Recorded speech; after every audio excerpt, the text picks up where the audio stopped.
अस्सलाम वालेकुम। आज हम बनाएंगे शादियों में बनने वाली हैदराबादी पनीर बनाएंगे। हैदराबादी पनीर बनाने के लिए यहाँ पर मैंने 400 ग्राम पनीर ली। पनीर को इस तरह से हमें पीस में काट लेना है। पनीर को सबसे पहले हमें मैरिनेट कर लेना है। मैरिनेट करने से पनीर का टेस्ट बहुत ही अच्छा आता है। यहाँ पर हम सबसे पहले लाल मिर्ची पाउडर डाल देंगे आधा चम्मच काली मिर्च पाउडर डाल देंगे। इसके बाद इसमें हम आधा टीस्पून नमक डाल देंगे। नमक हमें अपने टेस्ट के हिसाब से डालना है। अब इसके बाद इसमें हम आधा नींबू का रस डाल देंगे। इससे पनीर का टेस्ट और भी अच्छा आएगा।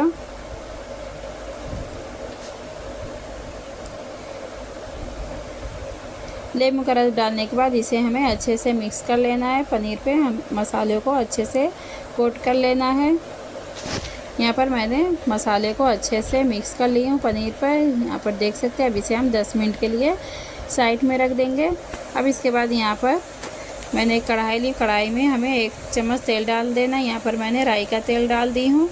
तेल को अच्छे से गर्म करने के बाद इसमें हम पनीर डाल देंगे। पनीर को हमें लाइट गोल्डन फ्राई कर लेना है। पनीर को हमें ज़्यादा नहीं चलाना है, हल्के हाथ से पनीर को चलाना है, नहीं तो पनीर हमारी टूट भी सकती है। हल्के हाथ से हमें इसे चलाते हुए लाइट गोल्डन फ्राई कर लेना है। फ्राई करने से पनीर का टेस्ट बहुत ही अच्छा आता है। यहाँ पर हमारी पनीर फ्राई हो चुकी है लाइट गोल्डन। अब इसे हम निकाल कर साइड में रख देंगे। यहाँ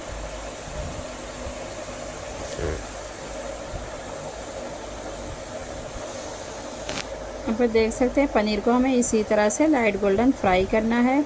अब इसके बाद इसी कढ़ाई में 1 चम्मच तेल हम और डाल देंगे। अब इसका हम मसाला तैयार कर लेंगे पनीर का। 1 चम्मच जीरा डाल देंगे अक्खा, 4 से 5 हरी इलायची, 3-4 लौंग डाल देंगे। अब इसके बाद यहाँ पर मैंने 2 इंच का अदरक का टुकड़ा लिया और 1 लहसुन की पोटी। अदरक को हमें इस तरह से पतला पतला काट लेना है। तेल में इसे हम डाल देंगे और इसे हमें कुछ सेकंड के लिए चलाते हुए भून लेना है। मसाले को अच्छे से भूनने के बाद इसमें हम 2 मीडियम साइज़ की प्याज डाल देंगे। यहाँ पर मैंने प्याज को बारीक काट ली हूँ। इस तरह से प्याज हमें मीडियम साइज़ की डालना है। अगर जो प्याज बड़ी हो तो आप 1 प्याज डालें। प्याज को हमें 1 से 2 मिनट के लिए भून लेना है। प्याज का कच्चापन ख़त्म होने तक हमें भूनना है। अब इसके बाद इसमें हम गाजर डाल देंगे। यहाँ पर मैंने 1 गाजर ली हूँ। गाजर को हमें इस तरह से लंबे साइज़ में काट कर डाल देना है।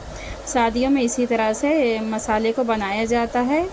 गाजर डालने से ग्रेवी का टेस्ट बहुत ही अच्छा आता है। अब इसके बाद यहाँ पर मैंने 10 से 15 हरी मिर्ची डाल दी हूँ, तीखी वाली।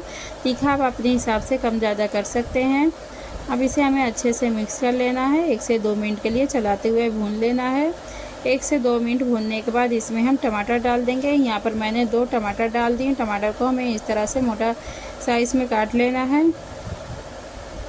इसे हम मिक्स कर लेंगे।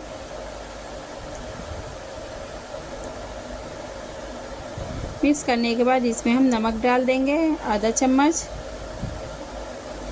नमक डालने से प्याज टमाटर हमारे बहुत जल्दी गल जाएंगे और हमारे मसाले अच्छे से फ्राई हो जाएंगे। नमक डालने के बाद इसे हमें मिक्स कर लेना है। मिक्स करने के बाद यहाँ पर मैंने 10 से 15 काजू ली थी। काजू को भी यहाँ पर हम डाल देंगे। काजू यहाँ पर मैंने टुकड़े वाला काजू ली हूँ। काजू डालने के बाद इसे हमें अच्छे से मिक्स कर लेना है। काजू डालने से ग्रेवी का टेस्ट बहुत ही अच्छा आता है। अब इसके बाद इसमें हम हरा धनिया डाल देंगे। हरा धनिया को हमें अच्छे से धुलकर साफ़ कर डाल देना इस तरह से ऊपर। और इसे हमें ढककर 2 से 3 मिनट के लिए लो फ्लेम पर पका लेना है ताकि हमारे मसाले अच्छे से गल जाएं। यहाँ पर 2 से 3 मिनट हो चुका है। अब इसे हमें अच्छे से मिक्स कर लेना है। मिक्स करने के बाद इसे सारे मसाले को हमें भून लेना है। 5 मिनट के लिए मसाले को हमें अच्छे से भून लेना है। यहाँ पर 5 मिनट हो चुका है मसाले को भूनते हुए। प्याज और टमाटर का कच्चापन यहाँ पर ख़त्म हो चुका है, पानी सारा जल चुका है। अब इसे हमें ठंडा कर इसका बारीक पेस्ट बना लेना है। ज़रूरत पड़ने पर हमें पानी डालकर इसका पेस्ट बना लेंगे ठंडा कर। सारे मसाले को मैंने निकाल कर साइड में रख दिए। ठंडा होने के बाद उसका हम बारीक पेस्ट बना लेंगे। अब इसी कढ़ाई में हम अपने पनीर बनाएंगे। यहाँ पर मैंने बड़े चम्मच से 3 चम्मच तेल डाल दिए। तेल को अच्छे से गर्म होने के बाद इसमें हम 1 चम्मच जीरा डाल देंगे तड़के के लिए। इसमें हमें और कोई खड़े मसाले डालने की ज़रूरत नहीं है। अब इसके बाद यहाँ पर मैंने मसालों का पेस्ट बना ली हूँ। मसाले को अब हम डाल देंगे। मसाले को हमें एकदम बारीक सा पेस्ट बना लेना था।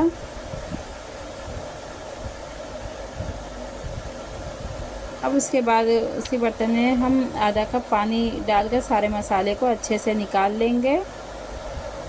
अब इसके बाद इसमें हम 1 चम्मच हल्दी पाउडर डाल देंगे।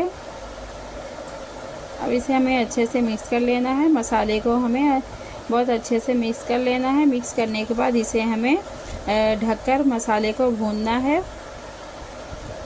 मसाले में छींटे बहुत उठते हैं, इसलिए हमें ढक्कन लगाकर ही मसाले को भूनना है। और बीच में इसे हम चेक भी करते रहेंगे, नहीं तो मसाला हमारे नीचे से जल भी सकता है। मसाले को हमें ढककर ही भूनना है।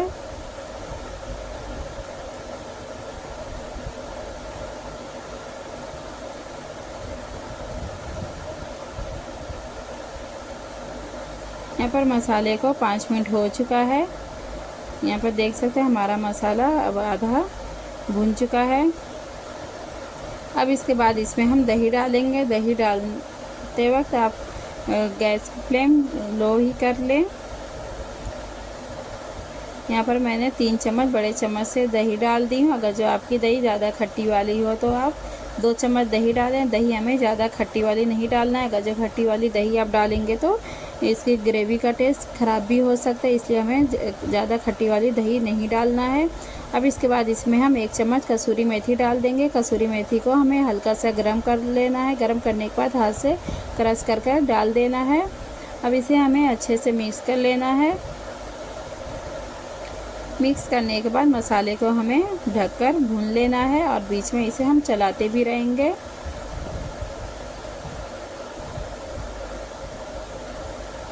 यहाँ पर मसाला हमारा अच्छे से भून चुका है। तेल भी अब सेपरेट हो चुका है। मसाले से बहुत ही अच्छी खुशबू आ रही माशाल्लाह। इसकी ग्रेवी आप देख सकते हैं कितनी बढ़िया लग रही है। अब इसके बाद इसमें हम आधा चम्मच गरम मसाला पाउडर डाल देंगे। गरम मसाला पाउडर हमें लास्ट में ही डालना है। अब इसके बाद इसमें हम 3 चम्मच मलाई डाल देंगे। यहाँ पर मैंने घर की मलाई डाली हूँ। अगर जो आपके पास फ्रेश क्रीम हो तो आप फ्रेश क्रीम भी डाल सकते हैं। घर की मलाई डालने से ग्रेवी का टेस्ट और भी अच्छा आता है। ये दूध की ऊपर की मलाई है, उसे आप चम्मच से अच्छे से मिक्स करने के बाद ही डालें। यहाँ पर मैंने 1 प्याली पनीर ली। पनीर को हमें इस तरह से घस कर ही डालना है। इसे हम साइड में रख देंगे। पनीर को घस कर डालने से ग्रेवी का टेस्ट बहुत ही अच्छा आता है। शादियों में बिल्कुल इसी तरह से बनाते हैं पनीर को। मलाई डालने के बाद इसे हमें अच्छे से मिक्स कर लेना है। 1 मिनट के लिए इसे हमें चलाते हुए भून लेना है मसालों को अच्छे से।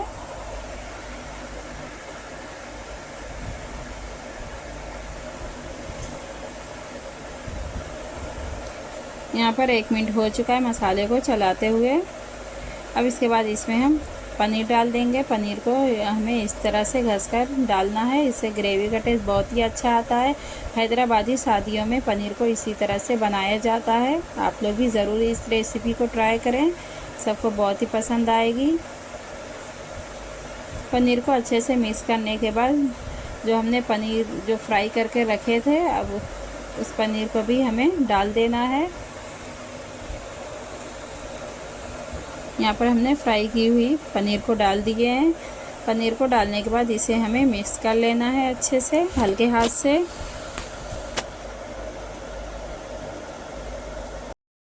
पनीर को हमें बहुत हल्के हाथ से मिक्स कर लेना है।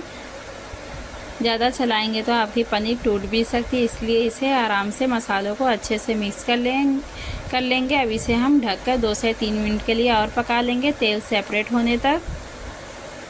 यहाँ पर 2 से 3 मिनट हो चुका है मसालों को अच्छे से पकते हुए। यहाँ पर हमारा मसाला अच्छे से भून चुका है, तेल भी सेपरेट हो चुका है। अब इसके बाद इसमें हम ग्रेवी लगाएंगे। ग्रेवी आप अपने हिसाब से कम ज़्यादा कर सकते हैं, जितनी ग्रेवी आपको पसंद हो। यहाँ पर मैंने उसी प्याली में आधा कप पानी डालकर अच्छे से मसाले को निकाल ली हूँ। पानी डालने के बाद इसे हमें हल्के हाथ से मिक्स कर लेना है।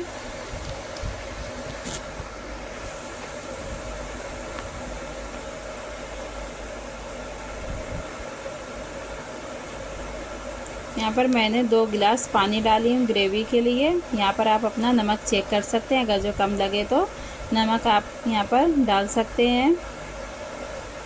ग्रेवी लगाने के बाद इसे हमें लो फ्लेम पर 5 मिनट के लिए दम पर पका लेना है। फिर उसके बाद इसे हम डिश आउट कर लेंगे।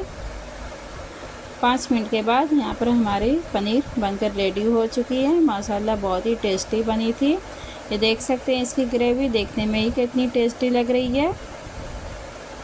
एकदम शादियों वाली हमारी पनीर बनकर तैयार हुई है, हैदराबादी पनीर। इस रेसिपी को आप लोग ज़रूर ट्राई करें। रेसिपी पसंद आई हो तो कमेंट करके ज़रूर बताएं। मेरी रेसिपी को ज़्यादा से ज़्यादा लाइक करें, शेयर करें, सब्सक्राइब करें, दोस्तों में शेयर करें। इस तरह से आप पनीर को बनाएंगे तो खाने में बहुत ही टेस्टी लगेगी। और इस पनीर को आप नान के साथ, कमाची रोटी के साथ सर्व करें, लच्छे पराठे के साथ। ये पनीर बहुत ही टेस्टी लगती है। दावतों में आप पनीर को इस तरह से सर्व करें। पनीर को इस तरह से ऊपर से हमें घसकर डालना है। इस तरह से ये देखने में भी अच्छी लगती है और खाने में भी बहुत टेस्टी लगती है। अगर जो आप दावत में इस पनीर को बनाएं तो बिल्कुल इसी तरह से आप पनीर को सर्व करेंगे तो मेहमानों को बहुत ही पसंद आएगी ये पनीर। रेसिपी पसंद आई हो तो लाइक ज़रूर करें और कमेंट करके ज़रूर बताएं मेरी रेसिपी आप लोग को कैसी लगी। नेक्स्ट रेसिपी में फिर मिलूँगी, तब तक के लिए अल्लाह हाफिज़।